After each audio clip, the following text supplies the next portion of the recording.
When should I make a power of attorney for personal care? This is a question that some people have probably wondered because they know these power of attorney things exist. Maybe one day they'll get to them, maybe when they make a will, but it's not really top of mind. So, when should you actually do it? My answer, not surprisingly, would be the sooner the better, but there are some conditions that have to be met in order to be able to do it.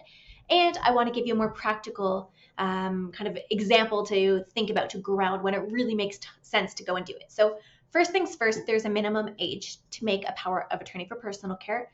That is age 16. So I'm guessing there's not many 15 and unders who are even thinking about powers of attorney, but if there are, they do have to wait until they are 16 years of age to sign power of attorney for personal care in order for it to be valid.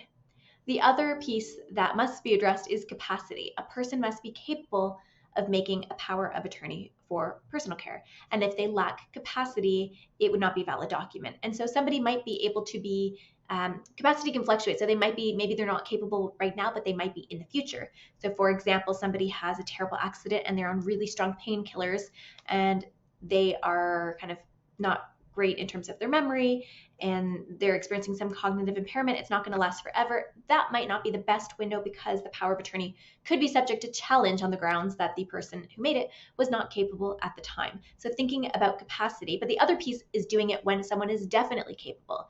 So we all could lose capacity in the future. An accident can happen, an unexpected diagnosis. So definitely doing so while capable, because none of us know what the future holds. And it is best to do so when capable to make sure that document will be recognized as valid. But now my third and final point is a good time to do a power of attorney is when a person realizes that their default decision maker is not somebody that they would want acting for them. And I will link in this video to another video that I did about substitute decision makers. And so for medical decisions, we all already have a substitute decision maker, and you can watch that video to find out who yours would be.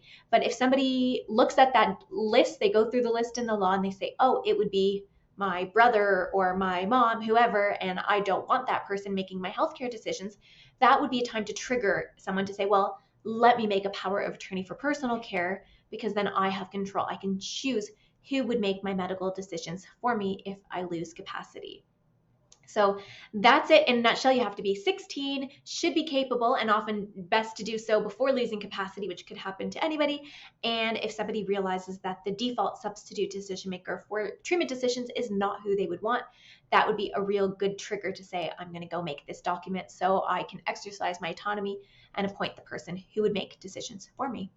So that's it for this video. I hope you learned something new, and I'll see you in the next one.